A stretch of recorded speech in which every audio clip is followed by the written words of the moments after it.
ನಮಸ್ತೆ ಕರ್ನಾಟಕ, ನಾನು ನಿಮ್ಮ ರಾಜೇಂದ್ರ. ನಾನು ನಿಮಗೆ ಇವತ್ತು ತಿಳಿಸೋಕೊಟ್ಟಿರೋದು ಈ ಲಾಸ್ಟ್ ರಿಪೋರ್ಟ್ಸ್ ಬಗ್ಗೆ.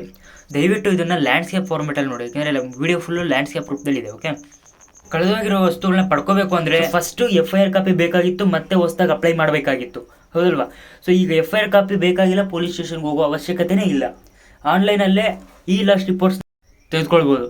ಓಕೆ, ಯಾವ್ಯಾವ ಡಾಕ್ಯುಮೆಂಟ್ಸ್ಗಳು ಅಂತಂದರೆ ಬನ್ನಿ ನೋಡೋಣ. ಯಾವ್ಯಾವ ಡಾಕ್ಯುಮೆಂಟ್ಸ್ಗಳನ್ನ ನಾವು ತೆಗೋದು ಅಂತಂದರೆ cheque, DD, credit card, debit card, driving licence, educational certificate, identity card, okay, laptop, mobile, PAN card, passbook, passport ಅಥವಾ ಬೇರೆ ಇನ್ನಿತರೆ ಡಾಕ್ಯುಮೆಂಟ್ಸ್ಗಳು, tablet, video camera, voter ID card. ಯಾವ ರೀತಿ ಲಾಗಿನ್ ಆಗೋದು ಅಂತ ಹೇಳ್ಕೊಡ್ತೀನಿ ಬನ್ನಿ.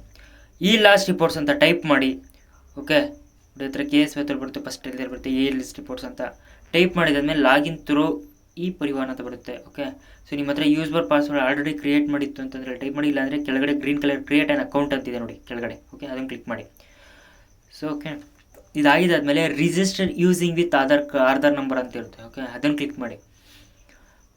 ಅದನ್ನು ಕ್ಲಿಕ್ ಮಾಡಿದಾಗ ನಿಮಗೆ ಒಂದು ಫಾರ್ಮೆಟ್ ಓಪನ್ ಆಗುತ್ತೆ ನೋಡಿ, ಈ ಥರ ಓಪನ್ ಆಗುತ್ತೆ. ಸೊ ಆಧಾರ್ ಕಾರ್ಡ್ ನಂಬರು ಈ ಥರ ಎಲ್ಲದು ಬರುತ್ತೆ. ಆಧಾರ್ ಕಾರ್ಡ್ ನಂಬರ್ ಹಾಕಿ. ಓಕೆ, OTP ಮೊಬೈಲ್ ಅಥವಾ ಇಮೇಲ್ ರೂಪದಲ್ಲಿ ಯಾವ ರೂಪದಲ್ಲಿ ತೊಗೋಬೇಕು ಅಂತ ನೀವು ಇಷ್ಟಪಡ್ತೀರೋ ಅದನ್ನು ಅಲ್ಲಿ ಕ್ಲಿಕ್ ಮಾಡಬೇಕು, ಆಧಾರ್ ಕಾರ್ಡ್ ನಂಬರ್ ಹಾಕಿದಾದ್ಮೇಲೆ. ಓಕೆ, ನೆಕ್ಸ್ಟ್ ಕೆಳಗಡೆ ಅಗ್ರಿ ಅಂತ ಓದಬೇಕು, ಅದು ಕಂಡೀಷನ್ಸ್ ಏನಿರುತ್ತಲ್ಲ. ಸೊ ನಾನು ಅಂದರೆ ಆಧಾರ್ ಕಾರ್ಡಲ್ಲಿರೋ ಇನ್ಫಾರ್ಮೇಷನ್ ಎಲ್ಲ ನಿಮ್ಗೆ ಶೇರ್ ಮಾಡ್ತೀನಿ ಅನ್ನೋ ಒಂದಿದು. ಸೊ ಅದನ್ನು ಅಗ್ರಿ ಮಾಡಬೇಕು. ಆಮೇಲೆ ಅಲ್ಲಿ ಕ್ಯಾಪ್ಚಾ ಹೊಡೆದ್ಬಿಟ್ಟು ಆಧಾರ್ ಕಾರ್ಡ್ ನಂಬರ್ ಹೊಡಿಬೇಕು. ಓಕೆ, ಸ್ವಲ್ಪ ನೋಡಿಕೊಂಡು ಇರೋರಿಗೆ ಕೆಲವೊಂದು ಫ್ರಾಡ್ ಸೈಟ್ಗಳೆಲ್ಲ ಇರುತ್ತೆ, ಕರೆಕ್ಟಾಗಿ ನೋಡ್ಕೊಂಡು ಇದು ಮಾಡಬೇಕು. ಓಕೆ, ಪ್ರೊಸೀಡ್ ಕೊಡಬೇಕು. ಕ್ಯಾಪ್ಚರ್ ಹೊಡೆದು ಆಳುಮುಳು ಏನೇನೈತೋ ಸೊ ಎಲ್ಲನೂ ಅದು ಕ್ಯಾಪ್ಚರ್ ಮಾಡ್ಕೊಳುತ್ತೆ. ಓಕೆ, ಸೊ ಕ್ಯಾಪ್ಚರ್ ಮಾಡ್ಕೊಂಡು ನೆಕ್ಸ್ಟ್ ನೀವು ಅದನ್ನೆಲ್ಲ ಎಂಟರ್ ಮಾಡೋ ಅವಶ್ಯಕತೆ ಇಲ್ಲ. ಏನು ನಿಮ್ಮ ಹೆಸರೇನು ಅಥವಾ ನಿಮ್ಮ ಇದೇನು ಅಥವಾ ಏನು ರೇಷನ್ ಕಾರ್ಡ್ ಕೊಡೋ ಅವಶ್ಯಕತೆ ಇಲ್ಲ. ಇನ್ನೊಂದು ಮತ್ತೊಂದು ಎಲ್ಲದಕ್ಕೂ ಅದು ಅಪ್ಲೈ ಆಗುತ್ತೆ. ನಿಮ್ಮ ಗಿಡ್ರೆಸ್ಸು ಆಳುಮುಳು ಏನು ಅರ್ಥಂಗಿಲ್ಲ, ಆಯ್ತಾಯ್ತಾ? ಅದು ಆಟೋಮೆಟಿಕ್ಕಾಗಿ ಎಲ್ಲ ತೊಗೊಂಬಿಡುತ್ತೆ. ನೀವು ನೆಕ್ಸ್ಟ್ ಸಲ ಯಾವುದೇ ಸಲ ಪ್ರತಿ ಸಲ ಕೂಡ ನೀವು ಜಸ್ಟ್ ಯೂಸರ್ ನೇಮು ಪಾಸ್ವರ್ಡ್ ಮಾತ್ರ ನೀವು ಕ್ರಿಯೇಟ್ ಮಾಡ್ಕೋಬೇಕಾಗುತ್ತೆ. ಅದರಲ್ಲಿ ನೀವು ಯೂಸರ್ ನೇಮು ಪಾಸ್ವರ್ಡ್ ಒಂದು ಕ್ರಿಯೇಟ್ ಮಾಡ್ಕೊಬಿಟ್ರೆ ಇನ್ನೇನು ಗೊತ್ತಂಗಿಲ್ಲ, ಬರೀ ಏನು ಕಳೆದೋಗೈತೆ ಅಂತ ಅದನ್ನು ಮಾತ್ರ ಇದು ಮಾಡ್ಕೋಬೇಕು, ಆಯಿತಾ? ನೋಡಿ, ನಾನು ಇವಾಗ ಆಧಾರ್ ಕಾರ್ಡ್ ನಂಬರ್ ಎಲ್ಲ ಒತ್ತಿದಾದ್ಮೇಲೆ ಇಲ್ಲಿ ಏನು OTP ಬಂತು. ಸೊ OTP ಬಂದಿದ್ದಾದಮೇಲೆ ಅದನ್ನು OTP ಒತ್ಬಿಟ್ಟು ವೆರಿಫೈ ಮಾಡಿದೆ, ಅರ್ಥ ಆಯ್ತಾ? ವೆರಿಫೈ ಮಾಡಿದಾದ್ಮೇಲೆ ಏನು ಬಂತು ಅಂದರೆ ನೋಡಿ, ಈ ಥರ ಬಂತು, ನಾನು ಹೇಳಿದ್ನಲ್ವಾ. ಸೊ ನಿಮ್ಮ ಡೀಟೇಲ್ಸ್ ಎಲ್ಲ ಬಂದ್ಬಿಡುತ್ತೆ.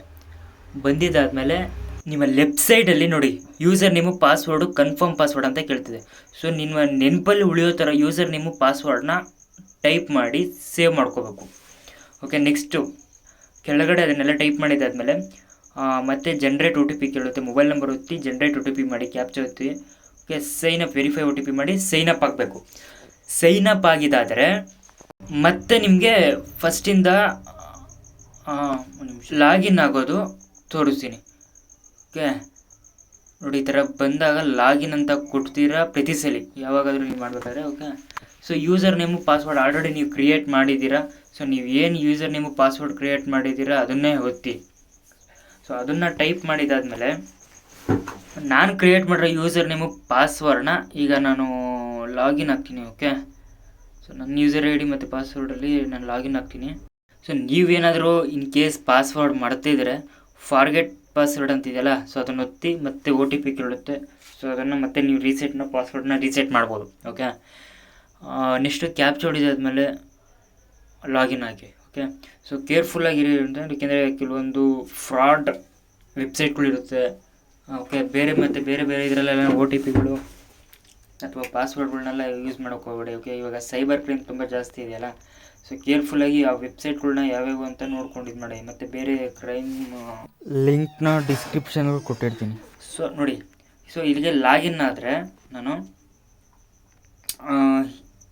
ಈ ರೀತಿ ಓಪನ್ ಆಗುತ್ತೆ. ಓಕೆ, ಈ ರೀತಿ ಓಪನ್ ಮಾಡಿದ್ರೆ ನಾನು ಆಲ್ರೆಡಿ ರಿಪೋರ್ಟ್ ಮಾಡಿ ಮೈ ರಿಪೋರ್ಟ್ಸ್ ಅಥವಾ ವೆರಿಫೈ ರಿಪೋರ್ಟ್ಸ್ನ ಇದು ಮಾಡ್ಬೋದು. ಸೊ ಇಲ್ಲಿ ನೀವು ನಿಮ್ಮ ರಿಪೋರ್ಟ್ಸ್ ಕೆಳಗಡೆ ಬಂದುಬಿಡ್ತೀನಿ. ನೀವು ಒತ್ತಿದ ತಕ್ಷಣ ಲಾಗಿನ್ ಆಗಿದ ತಕ್ಷಣ ಕೆಳಗಡೆ ಈ ಥರ ರಿಪೋರ್ಟ್ಸ್ ಬರುತ್ತೆ. ಓಕೆ, ಇಲ್ಲಿ ನಿಮ್ಮ ಹೆಸರು, ನಿಮ್ಮ ಅಡ್ರೆಸ್ಸು, ನಿಮ್ಮ ಇಮೇಲ್ ID ಎಲ್ಲ ಬರುತ್ತೆ. ಓಕೆ, ನೆಕ್ಸ್ಟ್ ಒತ್ತೀರಾ. ನೆಕ್ಸ್ಟ್ ಒತ್ತಿದಾಗ ಇಲ್ಲಿ ಚೂಸ್ ಫೈಲ್ಸ್, ನೀವು ಯಾವ ಡಾಕ್ಯುಮೆಂಟ್ಸ್ ಕಳೆದೋಗಿದೆ ಅದನ್ನು ಫೋಟೋ ಅಥವಾ ಡಾಕ್ಯುಮೆಂಟ್ಸ್ ಏನಾದರೂ ಇತ್ತು ಅಂದರೆ ಅದ್ರ ಫೋಟೋ ಅಪ್ಲೋಡ್ ಮಾಡ್ಬೋದು. ಇಲ್ಲ ಅಂದರೆ ಆಡ್ ಆರ್ಟಿಕಲ್ ಅಂತ ಒತ್ತಿ. ಸೊ ಕಳೆದು ಹೋದ ವಸ್ತು ಯಾವ್ಯಾವುದು ಅಂತ ನೀವು ನೋಡ್ಬೋದು. DD cheque, credit card, driving licence, education certificate. So ಯಾವುದು ಐಡೆಂಟಿ ಕಾರ್ಡ್, ಲ್ಯಾಪ್ಟಾಪ್, ಮೊಬೈಲ್ ಅಥವಾ ಅದರ್ಸ್ ಅಂದರೆ ಗೊತ್ತಲ್ವಾ, ಗ್ಯಾಸ್ ಬುಕ್ಕು ಮತ್ತು ಇನ್ನೊಂದು ಮತ್ತೊಂದೆಲ್ಲ ಬರುತ್ತೆ. ರೇಷನ್ ಕಾರ್ಡು, ಐಪೋರ್ಡು, ಯಾವುದಾದ್ರು ವೋಟರ್ ಐ ಡಿ ಕಾರ್ಡ್ ಯಾವ್ದು ಕಳೆದೋಗಿದೆಯೋ ಸೊ ಅದನ್ನು ನೀವು ಟೈಪ್ ಮಾಡ್ಕೊಳ್ಳಿ. ಸೊ ನಾನಿಲ್ಲ ಅದರ್ಸ್ ಅಂತ ಟೈಪ್ ಮಾಡ್ಕೊತೀನಿ. ಓಕೆ, ಬೇರೆ ಗ್ಯಾಸ್ ಬುಕ್ ಅಥವಾ ಇನ್ನೊಂದು ಮತ್ತೊಂದು ಏನಾದ್ರು ಬೇಕಂತ. ನೆಕ್ಸ್ಟ್ ಇಲ್ಲಿ ನೇಮ್ ಆಫ್ ಡಾಕ್ಯುಮೆಂಟ್ ಅಥವಾ ಆರ್ಟಿಕಲ್ ಅಂದರೆ ಯಾವ ದಾಖಲೆಯ ವಸ್ತು, ಏನು ದಾಖಲೆಯ ಹೆಸರು ಅಥವಾ ವಸ್ತುವಿನ ಹೆಸರು ಅಂತ. ಇಲ್ಲಿ ನಾನೀಗ ಏನು ಟೈಪ್ ಮಾಡೋದು, ಏನಾದರೂ ಡಾಕ್ಯುಮೆಂಟ್ಸ್ ಟೈಪ್ ಮಾಡಬೇಕು. ಓಕೆ, ವಸ್ತುಗಳು ಆದ್ಮೇಲೆ ಗ್ಯಾಸ್ ಬುಕ್ ಅಂತ ಕೊಡ್ತೀನಿ. ಓಕೆ, ಗ್ಯಾಸ್ ಬುಕ್ ಕೊಡ್ಬೋದು, ಅಥವಾ number plate, HSRV number plate ಏನಾದರೂ ಡ್ಯಾಮೇಜ್ ಆಗಿರುತ್ತೆ ಅಂದ್ಕೊಳ್ಳಿ. ಸೊ ಅದಕ್ಕೂ ಕೂಡ ಇವಾಗ FIR ಕಾಪಿ ಬೇಕು. ಸೊ ನಂಬರ್ ಪ್ಲೇಟ್ ಅಂತ ಇಟ್ಕೊಳ್ಳಿ. Okay, number plate. ಓಕೆ, ಗಾಡಿ ನಂಬರ್, ಏನು ನಂಬರ್ ಪ್ಲೇಟ್ನ ನಂಬರ್ ಏನೋ ಒಂದು ಹಾಕಿರ್ತೀನಿ. ಓಕೆ, ಇದು ಜಸ್ಟ್ ನಿಮ್ಗೆ ತೋರ್ಸೋಕ್ಕೋಸ್ಕರ.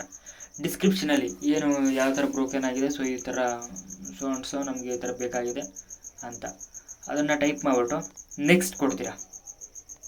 ನೆಕ್ಸ್ಟ್ ಕೊಟ್ಟಿದ್ದಾದಮೇಲೆ ಸೊ ಯಾವ ಘಟನೆ ನಡೆದ ಸ್ಥಳ ಅಂತ ಇರುತ್ತೆ. ಸೊ ಯಾವ ಸ್ಥಳದಲ್ಲಿ ಒಂದು ಕಳೆದೋಗಿರುತ್ತೋ ಅಥವಾ ವಸ್ತು ನೀವು ಕಳ್ಕೊಂಡಿರ್ತೀರಲ್ಲ ಆ ಒಂದು ವಸ್ತುವಿನ ಸ್ಥಳ, ಜಿಲ್ಲೆ ಮತ್ತು ಪೊಲೀಸ್ ಠಾಣೆ ಯಾವ ವ್ಯಾಪ್ತಿಯಲ್ಲಿ ಬರುತ್ತೆ. ಗೊತ್ತಿಲ್ಲ ಅಂತಂದರೆ ಅದನ್ನು ಗೊತ್ತಿಲ್ಲ ಅನ್ನೋ ಆಪ್ಷನ್ ಇರುತ್ತೆ, ಗೊತ್ತಿಲ್ಲ ಅಂತ ಹಾಕ್ಬೋದು, ನೀವು ನೋಡಿರ್ಬೋದು. ಸೊ ಸಂಕ್ಷಿಪ್ತ ವರದಿ ಅಂತಂದರೆ ಇಲ್ಲಿ ಸ್ವಲ್ಪ ಡೀಟೇಲಾಗಿ ಹೇಳಿ ಏನು ಅಂತ, ಏನು ಪ್ರಾಬ್ಲಮ್ ಆಗಿದೆ, ನಮಗೆ ಯಾವುದಕ್ಕಾಗಿ ನಿಮಗೆ ಈ ಒಂದು ಲಾಸ್ಟ್ ರಿಪೋರ್ಟ್ಸ್ ಬೇಕು, ಯಾವ ರೀತಿ ಕಳೆದೋಗಿದೆ, ಅದನ್ನೆಲ್ಲ ಸಂಕ್ಷಿಪ್ತವಾಗಿ ವರದಿ ಕೊಟ್ಟಾಗ ಸಬ್ಮಿಟ್ ಅಂತ ಕೊಟ್ಟರೆ ಮುಗೀತು. ಸೊ ದಯವಿಟ್ಟು ಗಾಬರಿ ಬೀಳಬೇಡಿ. ಇದನ್ನೆಲ್ಲ ಟೈಪ್ ಮಾಡಬೇಕಾದ್ರೆ ಕೇರ್ಫುಲ್ಲಾಗಿ ಹೊಡಿ. ಗಾಬರಿಯಿಂದ ಏನೋ ಓದ್ಬಿಟ್ಟೆ ಸರ್ ಅಂತ ಹೇಳೋಕ್ಕಾಗೋದಿಲ್ಲ. ಆಮೇಲೆ ಸೊ ಸಬ್ಮಿಟ್ ಒತ್ತಿದ್ದಾದಮೇಲೆ ನೀವು ಅಕ್ಲಾಮೆಂಟ್ನ ಡೌನ್ಲೋಡ್ ಮಾಡ್ಕೊಬೋದು. ಸೊ ಈ ಅಕ್ಲಾಮೆಂಟ್ನ ನೀವು ಬಳಸ್ಕೊಂಡು ಮತ್ತೆ ಕಳೆದೋಗೋದಂಥ ವಸ್ತುಗಳನ್ನ ಅಥವಾ ಕಳೆದೋಗಿರೋಂಥ ಡಾಕ್ಯುಮೆಂಟ್ಸ್ಗಳನ್ನ ಮತ್ತೆ ನೀವು ಪಡಿಬಹುದು. ಓಕೆ, ಸೊ ಕರ್ನಾಟಕ ರಾಜ್ಯ ಪೊಲೀಸ್ ಅಂತ ಬರುತ್ತೆ. ಡಿಸ್ಕ್ರಿಪ್ಷನ್ನ ಕರೆಕ್ಟಾಗಿ ಬರೀರಿ. ಓಕೆ, ಬೇರೆಯವ್ರಿಗೆ ಕರೆಕ್ಟಾಗಿ ನೀವು ಮತ್ತೆ ಬಾಯಲ್ಲಿ ಹೇಳೋ ಥರ ಇರಬಾರ್ದು. ಸೊ ಮತ್ತೆ ನೀವು ಚೆಕ್ ಮಾಡೋಕ್ಕಂದ್ರೆ ಮೈ ರಿಪೋರ್ಟ್ಸ್ಗೆ ಹೋಗಿ ಇಲ್ಲಿ ಎಲ್ಲರ ಲಾಸ್ಟ್ ರಿಪೋರ್ಟ್ಸ್ ಹಾಕಿದ್ರೆ ಆ ನಂಬರ್ ಹಾಕಿದ್ರೆ ಮತ್ತೆ ಪರಿಶೀಲಿಸಿ ಅಂತ ಕೊಟ್ಟಾಗ ನೀವು ಮತ್ತೆ ಅದನ್ನು ನೋಡ್ಬೋದು. ಓಕೆ, ಕರೆಕ್ಟಾಗಿ. ಓಕೆ, ಇಷ್ಟ ಆಯಿತು ಅಂತ ಹೇಳ್ತಾ ದಯವಿಟ್ಟು ಲೈಕ್ ಮಾಡಿ, ಸಬ್ಸ್ಕ್ರೈಬ್ ಮಾಡಿ.